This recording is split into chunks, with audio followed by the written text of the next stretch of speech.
Hey everybody, welcome to another episode of the Arrows podcast. We have Ronnie Gatrey, podcast expert extraordinaire, influencer,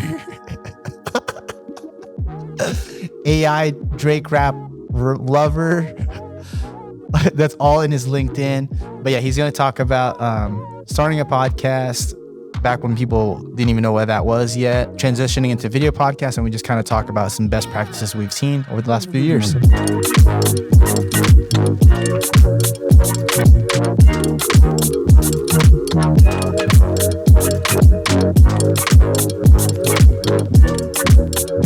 All right, so I know you have The Tipping Point, and I know you also help produce other brands' podcasts.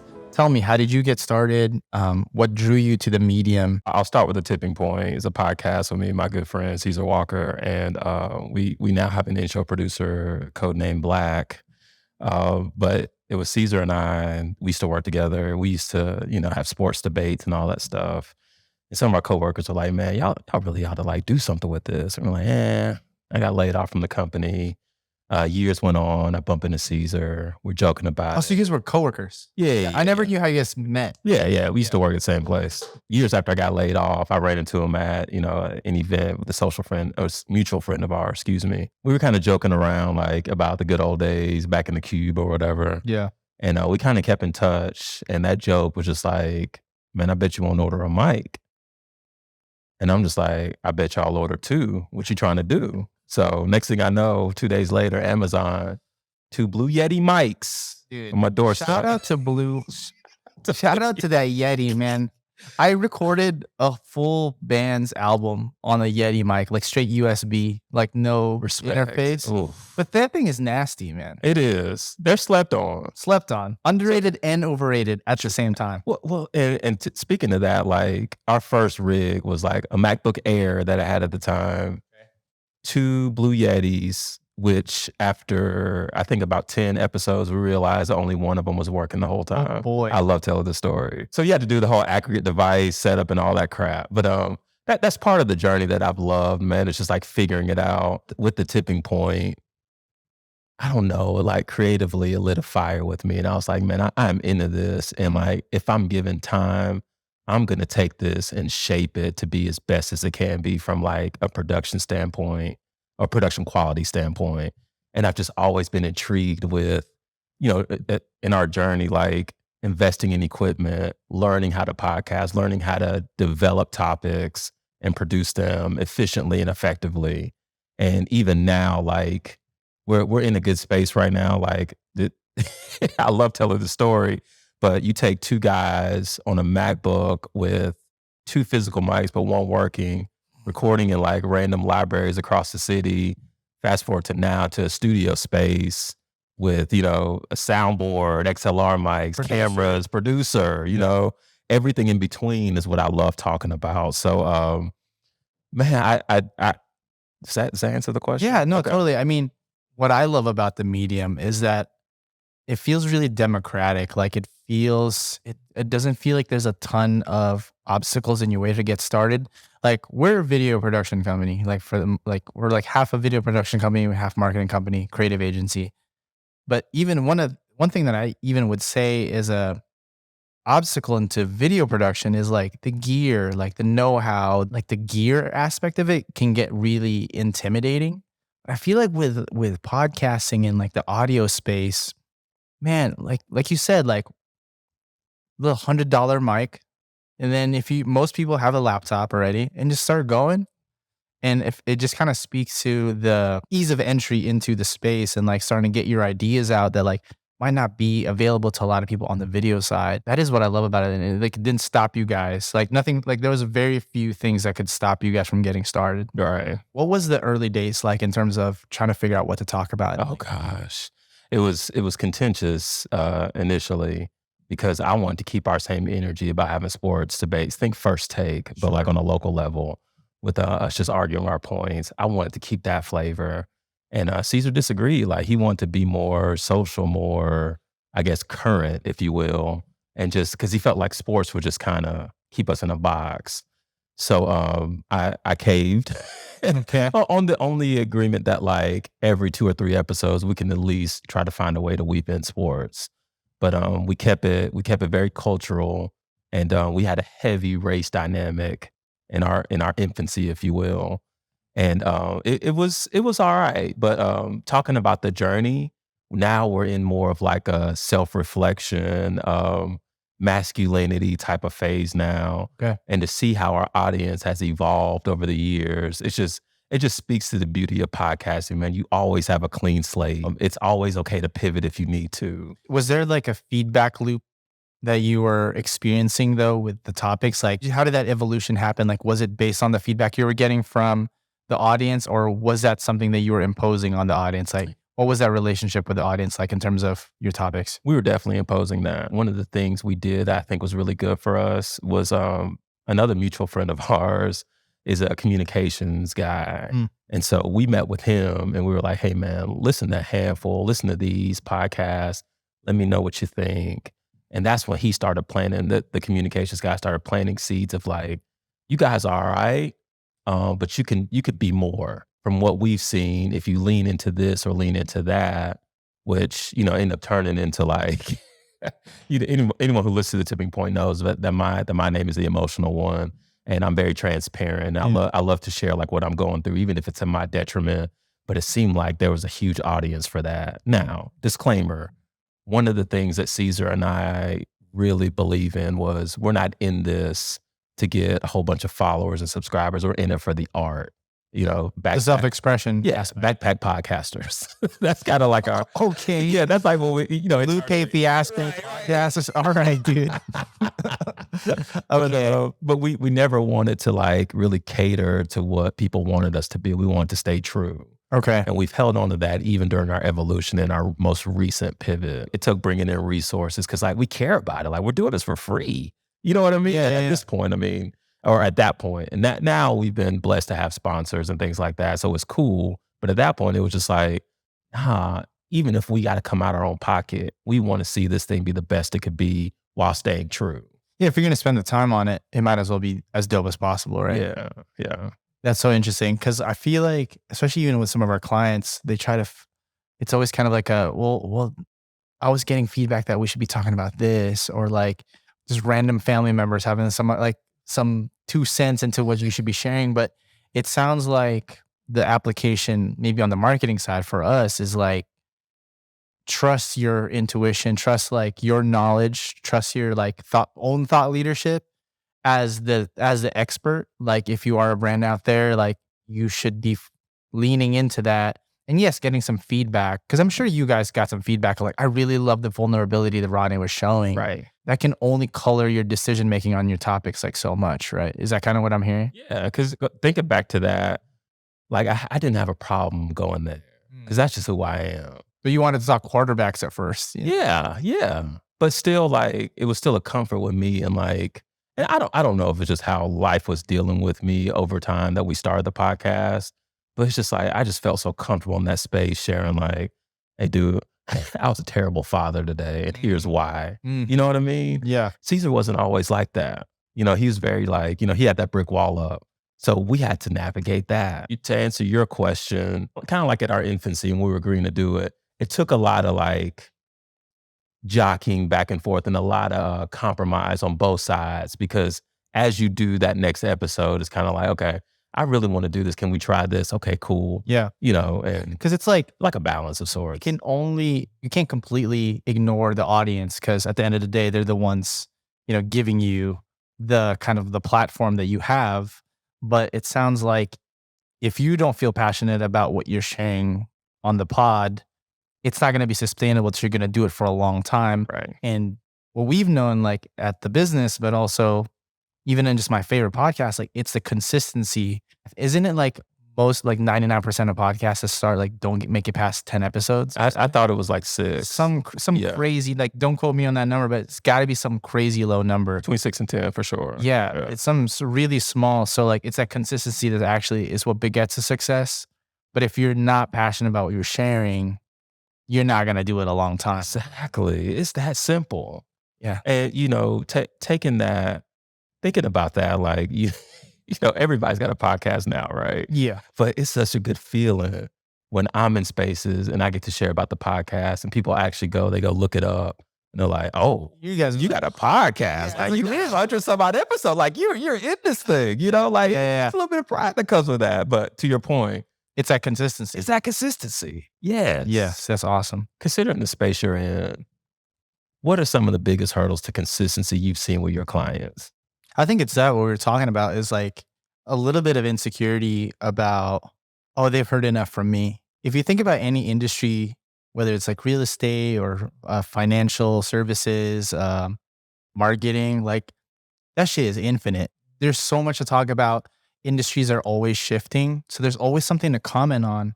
And people are always like, well, this other person also said, like, talked about it already. But like, your audience doesn't care about that other person. They want to hear your perspective about it because you're the person they trust, or you're the person that is like trying to build that relationship with them at least. Like, even if they don't know you that great, but like, this is your opportunity to share talk your shit a little bit. And so I see that's the biggest hurdle in terms of consistency. Even myself, what people don't understand, I'm going to say this on camera right now. Ronnie and I have like 5 episodes of like unaired of the most amazing, hilarious like pods ever. And it's all my fault. I got in my head about like, oh shit, I'm trying to pursue this like, very professional thing.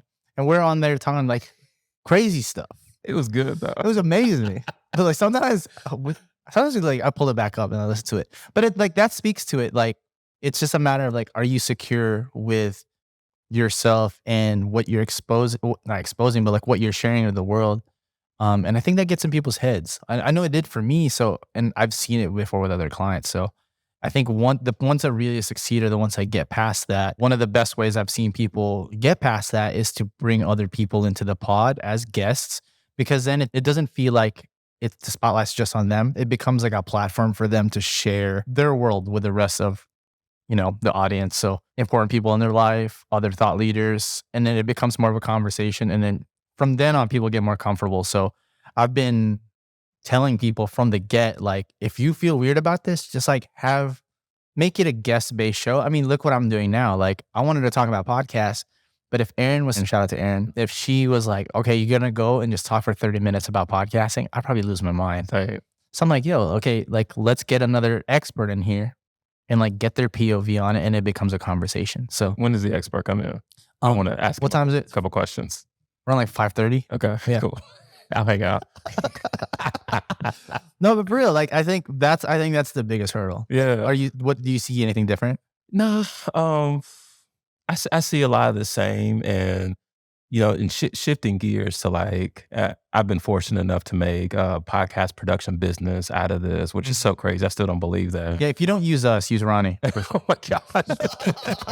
Proceed with caution. In dealing with clients in that space, I've seen the insecurity you're talking about. So like, I think your words align with what I've seen from a client perspective, and a lot of doubt creeping in. Super doubt. And I'll share this, man. I have one lady who, gosh, I'm not gonna put her out there, but she's a client of mine, and she called me. She's like, she done probably like 12 episodes. She was like, yeah, I'm done. Like, this is great. Yeah. Love your production. Love working with you. Whatever. And I asked her, I was like, what's the matter? Yeah, she's like, I just don't think anybody wants to hear this. Like, I'm talking about the same thing over and over again. I was like, okay. So I said, have you heard of Nike? She said, yeah. I said, you heard of Apple? She said, yeah. I said, you heard of Coca-Cola?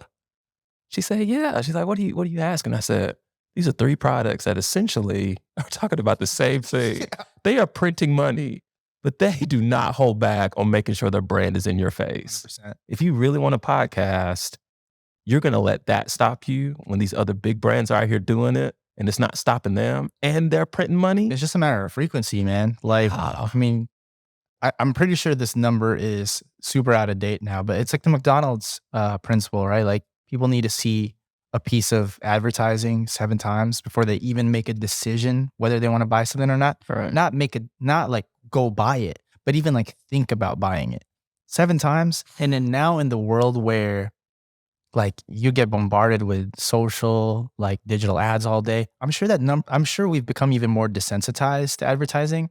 I'm sure that number is even higher. I'm sure it's like double. Yeah. Easy, right? Oh yeah. If this client's stopping at 12.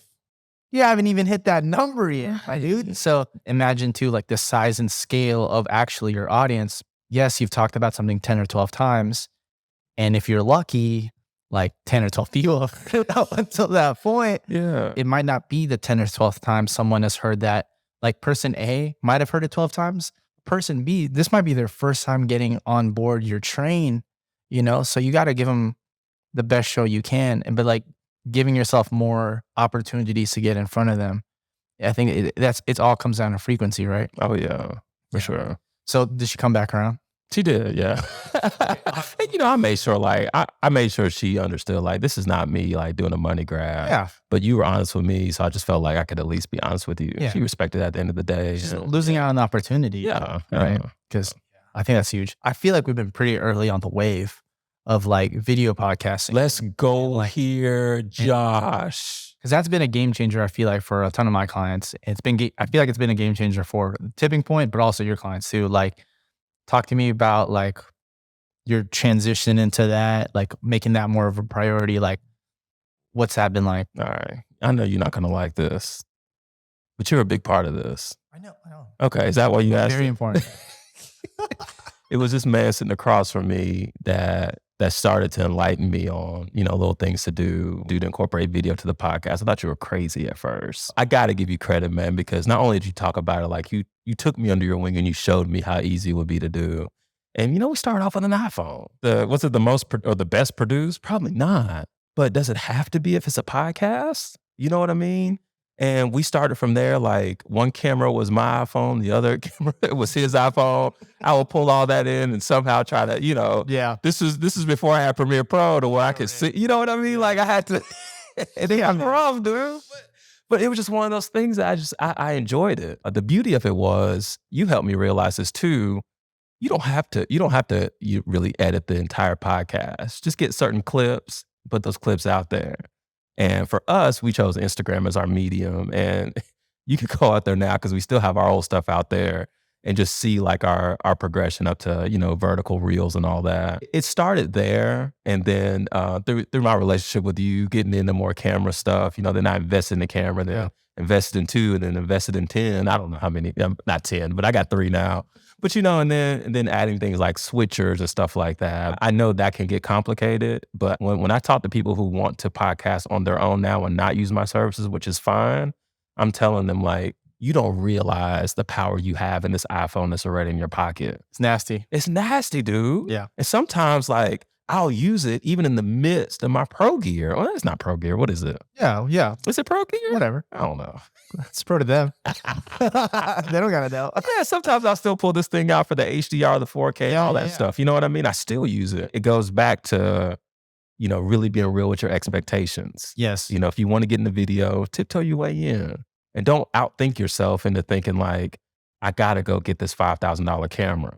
Because the last thing I want you to do, and you told me this several times, is invest in that and then try to figure out how to use it, lose that confidence, lose that faith, and then you stop podcasting. I don't want you to lose the art. You know what I mean? The love for the art. I have my thoughts on this and my feelings about it, but I want to hear what your thoughts are. What do you think it is about the video aspect of a podcast that really kicks it into high gear? Like, because there's a bunch of people that just do the pod, just do the audio, right? What do you think it is about the video part that like really sets it off? Oh my gosh. With me, I'm like, y'all can see this now. Like I'm crazy animated. I got a lot of emotion when I talk. I remember before we had cameras, one thing Caesar and I used to joke about was, man, I wish folks could see just how turned up you are. Yeah. You can hear it, and that's like, okay. Yeah. But man, once you see it, it's like you just buy into that. Yeah. And I think about videos we have out there on YouTube and Instagram, and folks are just like, folks can see or feel my energy, and it just gives it that added dimension that you're not always going to get on audio. So in a nutshell, like that's how I would summarize the effectiveness of incorporating video. It's just like another layer of humanity. I think that's it for me. Is just like, okay, I can build a relationship via, just think about it. Like you just got a new girl, right? Like, yeah. But all you ever do is just be on the phone. Never see her face. But 3 months goes by, like how strong is that relationship compared to, even just compared to like getting to FaceTime, compared to even like seeing each other like once a week. What are the levels of essentially like intimacy can you create with your audience? And video is like the closest thing to before like being in person. So I feel like not being able to leverage that opportunity when it's so available to like utilize and like, enact, I think it's just like such a missed opportunity. Cause like, yes, they're going to be able to hear you week in, week out, and it's like easier to produce. You're probably going to be able to produce at more mass, but damn, like they're really missing out on that like final layer of like intimacy with your audience, Yeah. Intimacy might be like a more heavy word, but I don't that's how think it really is. I feel think like. it's accurate. Yeah, because I think about like Bill Simmons' podcast, like network is like one of my favorite things. Sometimes I even just like want to hit the YouTube version of it just to like really see how are they actually feeling about this. It's just different. Yeah. Oh, yeah. It's just different. And plus being able to like incorporate, like say you're talking about some specific like reference somewhere, being able to throw in like a little graphic in there, just like, Yeah. it's just slick. Oh, yeah. Oh, Just yeah. like- Whether people want to admit it or not, like we've got an innate need or desire to absorb broadcast type stuff. Yeah. This may be limiting, but to the folks out there that watch the news, is it going to hit the same if it's here and you can't see that news anchor, you can't see those clips to whatever footage or whatever. You can't see that car crash. You can't see the car crash. Yeah, yeah. Or think about this, we're sports guys. Yeah, man. You going to listen to the highlights? Hell no. Especially too, like you were saying, like worst case scenario, like bust out your phone and just like use what you got. It's okay. Yes. Hey, Josh, I used to think you were out of your mind. I thought you were a hypocrite too, if we're going to go there. Because here I am seeing with you with all this gear. And I'm like, why you trying to tell me to use the phone? but then, as I got to know you more, I saw like, oh, no, this dude is still using his phone in addition to this other stuff. Yeah, because I think even what we've come figured out around here is like sometimes I hate it, man. I hate like when we like look back on the engagement numbers and I'm like, why did that photo that I took on my phone like really like go off like that? But I think there's like a level of like a subconscious feeling of like that one was more real. Oh, they didn't go super hard on it. It's always like this like weird middle ground. I feel like that you're always trying to jump over of what people feel like it's relatable or whether something's like highly producing great. That being in the middle kind of sucks. We're trying to find that balance now too of like only trying to live in either of those two places. Would you say there's any value in not trying too hard? I can't tell, man. It's like it's really weird. I got a story to tell. I just want to hear what you got to say. I'm so back and forth on it. It depends on the day. Like some days I'm like, I want to go hyper created. Like it needs to be super like dope, like creative direction from the get. Like, and sometimes I'm just like, man, we just let it rock. Let that shit flow. Yeah. Like let it be quote unquote authentic. And am I being lazy? I keep thinking about that. So I think with again the shifting landscape of how people are consuming media, I don't think there is like a defined answer. Not yet. Yeah. But I don't think they ever. No, I'm saying like even with like that with AI and shit now, So, like it's weird. sporadic. Yeah. So I don't know. Maybe there never will be an answer. Okay.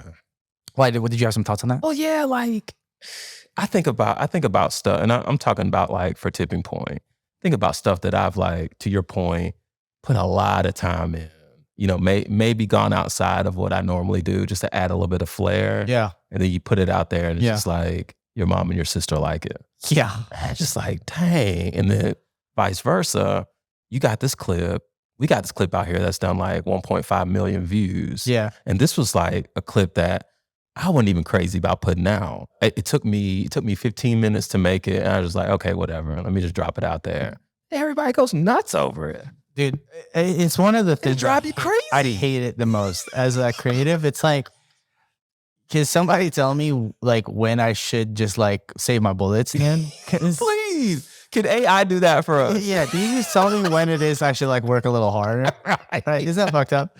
But I think, at the end of the day, it's like, this is probably a deeper conversation about trying hard or like failure or success or whatever. But I think as long as you're like giving it your best as in, all right, I'm gonna put out what I can put out, and you just can't just let the market decide. Because we have a client, Courtney Draper. We put out these like video clips, like as we've been talking about, and sometimes on Instagram they'll pop. 30, 40,000 views or something. Same clip on TikTok, nothing. So it's like, is it actually you? Is it actually the market? Or is it like aliens? So like. Definitely alien. So I'm just saying, it's like, you just do your best. You do what you can. You share how much as you can within like your scope. Do your best, I think. Yeah. But what I will say though is like, sometimes the ones that it took you like 3 minutes to make, there might be like some metaphysical fucking slime on it where it's like, oh, this one was like the realest one. You know what I mean? Like Lil Yachty song that like went crazy. The I Just Want to Rock. No, that's you're showing your age. Yachty, Poland. Dude, I heard that song for the first time like on Monday. Dude, like at first I was like, what is this? Like listen 3, I was like, this slaps. This is bad. He said, I made that song as a joke. His whole album that is like out and right now, that like the music critics love, but the people are kind of like, I don't know, that he like hella worked on. The one that has the most streams right now is the joke song.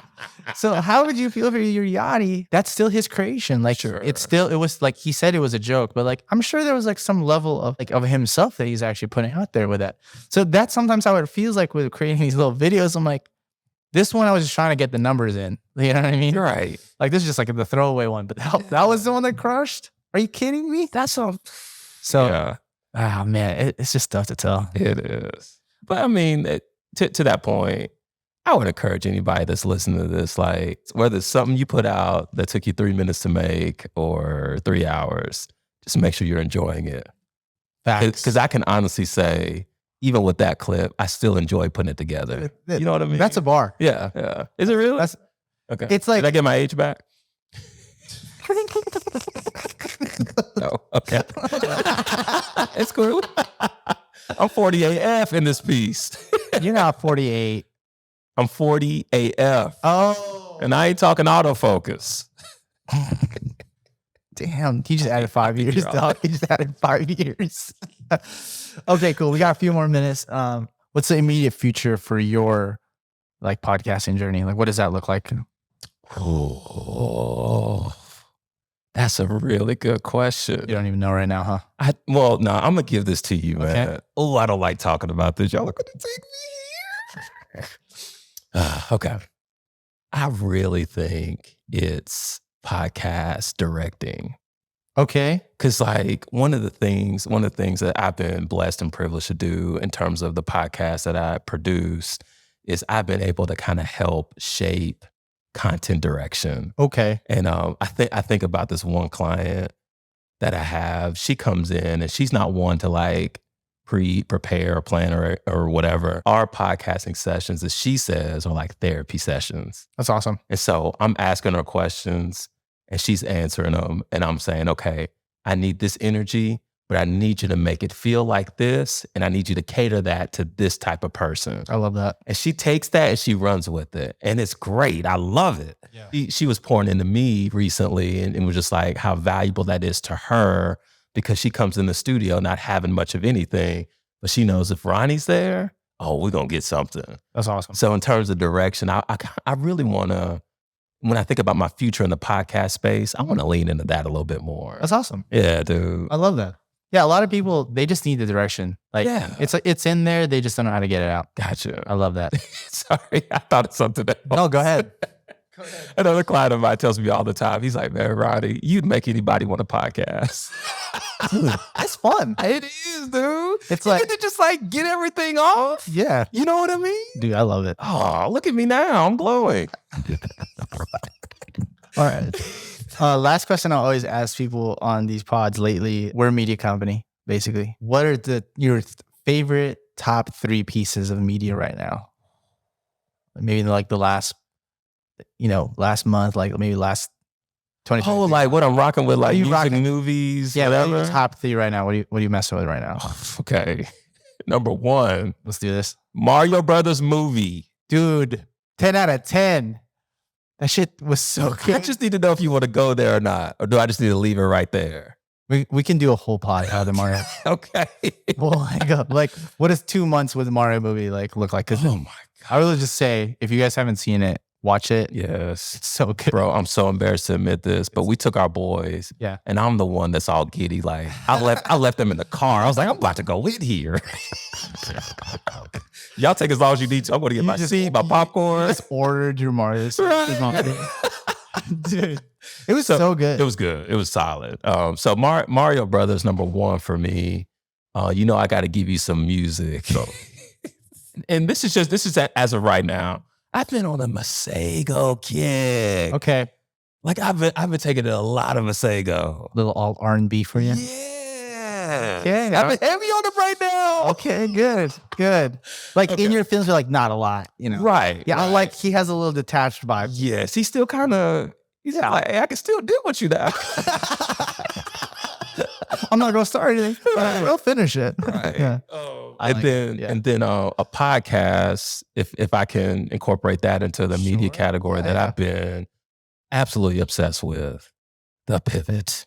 The Pivot. Yes. What is that? Man, these are, at The Pivot, I think is 4, maybe 3 former NFL players. They bring other NFL players in, and they're talking everything but football. Okay. These dudes are talking about life. Okay. Insecurity, struggle, you know, and I have a certain respect and honor, especially for men who are not afraid to be vulnerable and transparent. Hell yeah. You know, so like that's this space, and it's so unassuming because you know the names. If you're in the NFL, Wait, is like it I am, like the break off from I Am Athlete. Yeah. Yes, So it's like this. It's like the sequel, sort of. Correct. And I went Because they had that beef, direction. right? They had a little drama. Yeah, there was a little drama when they separated, went ways or parted ways, but I kind of went with The Pivot, and I have not looked back. But I love how unassuming it is because it speaks to my personality to a degree. Mm-hmm. Like, you know, you see me with a New Era hat on and a gold chain, and you're going to think one thing. But then once you get to know me, it's just like, okay, he does not fit the description.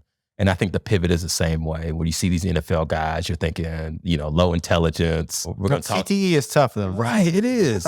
But low intelligence, we're going to talk X's and O's. You know, they can talk some football stories, but man, the You big. thought it's just going to be jocking it out. Yeah, and it's everything but that. So is that 3? Yeah, I love Okay, that. cool. I gave you movie, music, and podcasts. Hell yeah. I'm just going to say this to just annoy Ronnie before he goes. My top media thing right now is AI Drake raps. Dude, they're so good. They're probably the best Drake projects like since 2013, 14, maybe 2014. AI Drake is the greatest thing I've ever experienced. That's your top 3? Just you put AI 1, AI 2, Drake, 3. AI Drake, AI Drake. Aaron, I'm sorry. Aubrey can retire. We don't need him anymore. Relax. We don't need him anymore. These people are making better Drake raps than Drake has made raps in the last 10 years. You really want to take me here, don't you? No, because the episode's about to be done. Thank you guys for listening. Watch the Mario movie. Start.